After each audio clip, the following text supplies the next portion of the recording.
Go. Good evening, everyone. I will be talking to you about something that we all need, but oftentimes don't get enough of: sleep.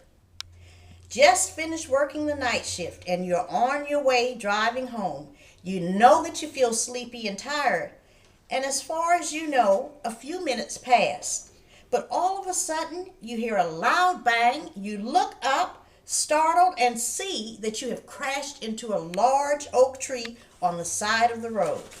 The National Sleep Foundation's 2005 Sleep in America poll found that 38% of adults wake up feeling unrefreshed, 32% reporting waking up often during the night, and 21% wake up too early.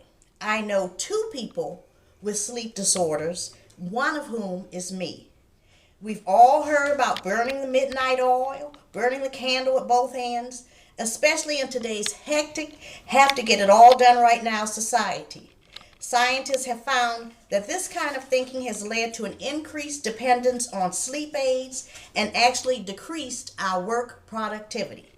This evening, I will present to you several reasons that 7 to 8 hours of restful sleep can increase your quality of life and improve your health. Research has shown that sleep loss accumulates over time and causes a sleep debt that is hard to recover. With most people not getting the ideal amount of sleep needed, they become chronically sleep deprived. Insufficient sleep can result in both physical and mental health problems, and it can also lead to premature death. The National Sleep Foundation defines excessive daytime sleepiness as the inability to stay awake, especially during times where being awake and alert is critical. These times are at work, at school, while caring for a family member, or while driving. Adequate sleep, like healthy diet and exercise, is critical to good health. Sleep allows the body to rest and restore energy. It carries out important physiological and psychological functions that affect physical and mental health.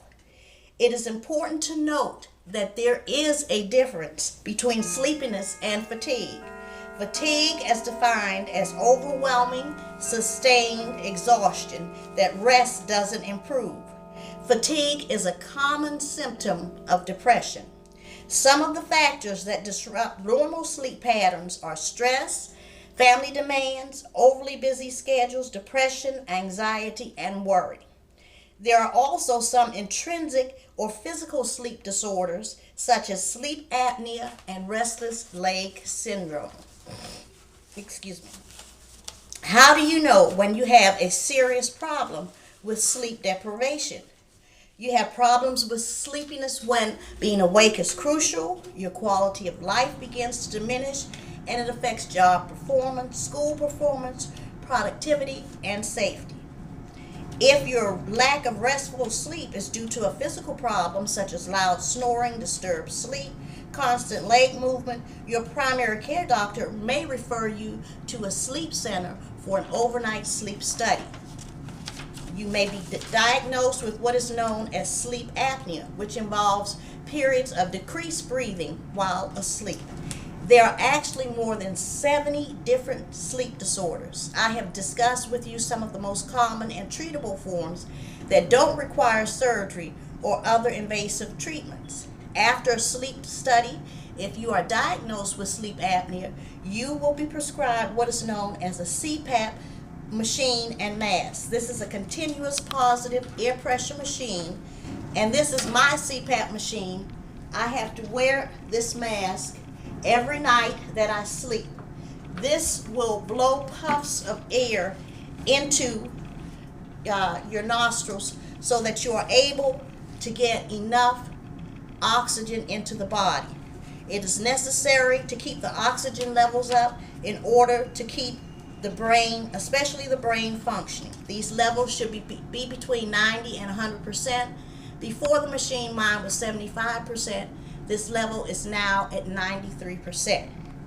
It is also has been shown that sleep apnea can cause strokes and heart attacks, with one of the most famous cases being Reggie White, the Christian football lineman who was known as the Minister of Defense. He was diagnosed post-mortem or after death with having untreated sleep apnea. Your diet, activity levels, and other lifestyle habits, environment can all affect how well you sleep. These are ways that you can prevent sleep disorders, and they're called sleep hygiene. Just consistent exercise, simply walking 30 minutes 5 to 6 times a week, will alleviate or lessen the problem. Some of the things that you can also do to improve your sleep are reducing caffeine intake and avoiding it completely in the evening, quitting smoking, eliminating alcohol 4 to 6 hours before bedtime, avoid heavy meals before bedtime.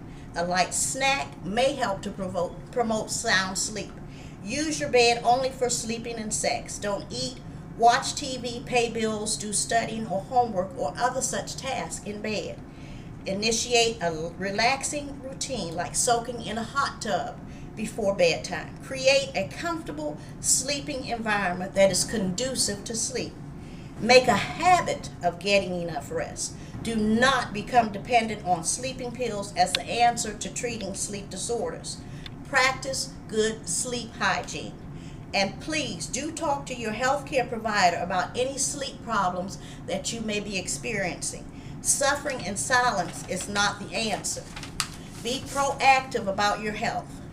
Tonight, you have been given the information that you need to understand the nature and importance of good, healthy, restful sleep. Know that sleep disorders are both preventable and treatable. Make good choices about your health. There are 18 million people, as many as 18 million Americans have sleep apnea, which can lead to hypertension, heart attack, and stroke. These numbers are staggering. You must take this issue seriously. If any of these problems or issues that have been discussed have shown up in your life, talk to your doctor and get treated. Thank you very much.